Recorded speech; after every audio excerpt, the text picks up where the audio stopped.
I was experiencing earlier a flurry of thoughts and emotions that are not preferred, that you would say sort of goes against the person that I now identify with being, the version of me that has or is what I am desiring. So then I had a flurry of thoughts and feelings come up that were contrary to that, not preferred. And so long as you remember that you are the observer, you're the one aware, you are the one that is aware that those sensations and those thoughts are passing through.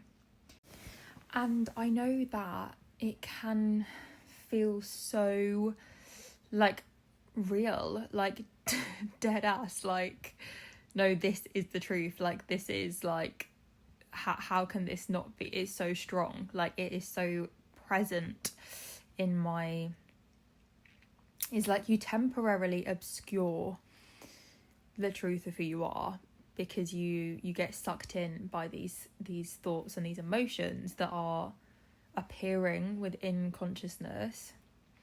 And it's okay if you get sucked into it, because you're not going to lose yourself. You're still there. The consciousness is always still there. It is the backdrop on which these thoughts and emotions seem to appear.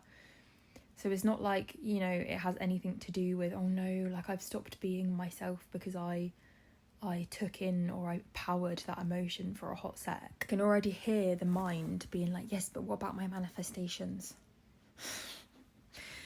It doesn't, guys, getting sucked into an emotion or a feeling or a thought doesn't affect your ability to manifest. It doesn't. If you are constantly identified as the thoughts and the emotions, if you are identified as them and take them as your truth, then you, as the powerful creator that you are then being that. But it's okay to feel your emotions. It's okay to think thoughts. As long as you are aware that you are not those, and that it is your choice whether you believe those thoughts or whether you take them in as your own or whether you just let them pass by. And the same with emotions. And we don't like feeling uncomfortable. We don't. I'm literally thinking of David Hawkins. He's not with us in that sense anymore, but literally about 9 years ago, that is where I was deep into it at the age of like 22, where I was in it. Anyway, and Lester Levinson as well. It's all just consciousness, but whatever. You know what I mean. It is a practice in the sense of like, it's not a process that you need to do, but it is the practice of allowing them to be.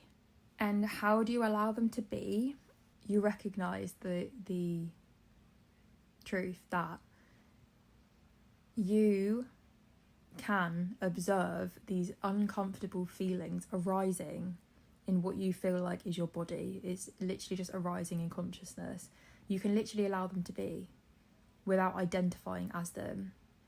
You are the one that gives them actual meaning and power. Otherwise, they are literally just sensations. You're the one that says, this is uncomfortable, this is shit, this is negative. You're the one that says that.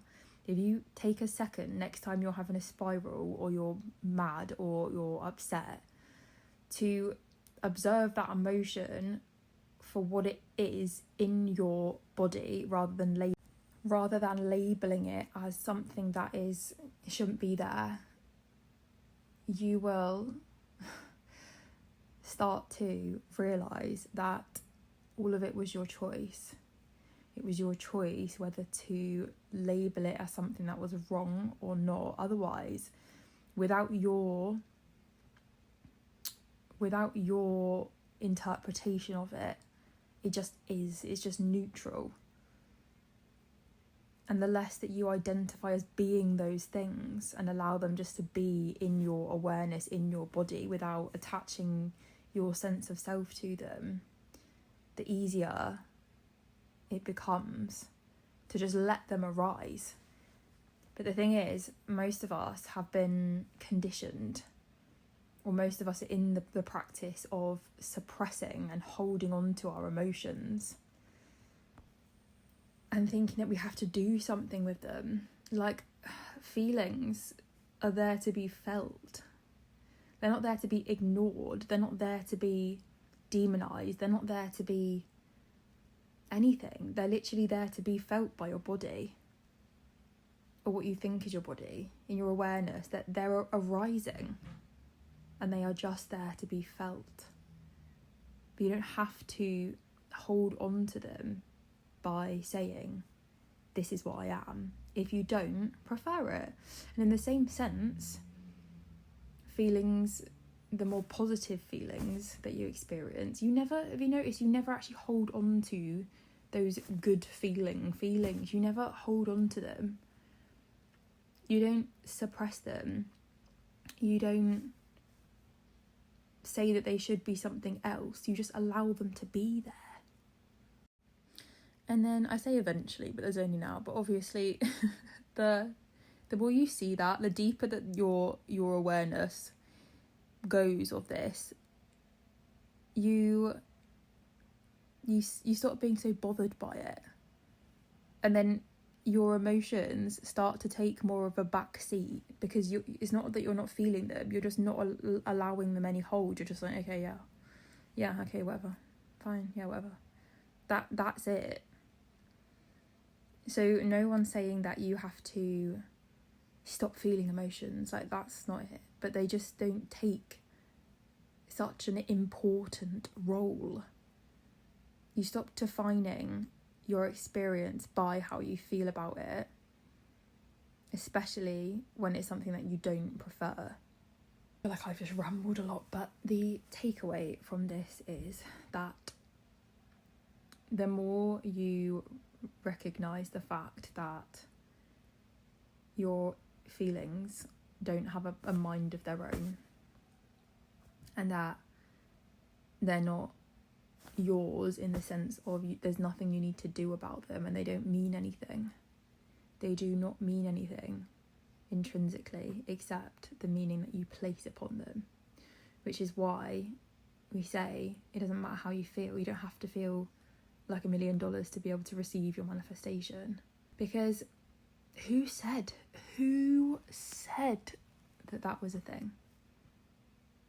And the funny thing is, the more that you realise that you're not your emotions, the freer you feel, and the less they have a hold on you.